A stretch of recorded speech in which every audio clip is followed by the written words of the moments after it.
पहिली गोष्ट तर व्हिडिओ सुरू करण्याच्या आधी आय थिंक आपल्याला जरा थोडं नाशिकच्या लोकांना अप्रिशिएट करायला पाहिजे. कारण की 100%. दे हॅव रिअली शोड की जे महत्वाचे मुद्दे आहेत त्यासाठी जेव्हा लोक एकत्र येतात तेव्हा तो मुद्दा ठीक आहे. म्हणजे आपण तर जे कुठलेही मुद्दे काय आपण सरकार विरुद्धच नाही, बरोबर. पण एक त्याच्या अवतीभोवती एक हेल्दी डिबेट क्रिएट होतं. करेक्ट. जेणेकरून ह्या मुद्द्यांबद्दल ज्या लोकांना माहिती पण नाहीये त्या लोकांना तरी ऍटलिस्ट थोडं तरी कुठेतरी एन्व्हायरमेंटल ऍस्पेक्ट कळायला लागलेत की किती इम्पॉर्टंट आहे.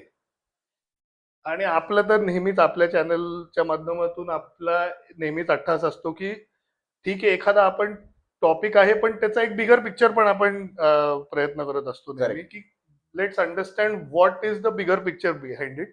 आणि त्याचे बरेचसे आपण ऍस्पेक्ट्स आपण आपल्या ऑडियन्स पर्यंत आपण नेहमीच ठेवायचा प्रयत्न करत असतो आणि हा तोच प्रयत्न आहे. ऍब्सोल्युटली. आणि आम्हाला एक युट्यूबला पण एक थँक्यू मेसेज आहे की तुम्ही आम्हाला तो मीडियम दिला की आम्ही आमचे मुद्दे जनतेसमोर मांडू शकू. तर thank you so much for that as well. Yes Parth, continue.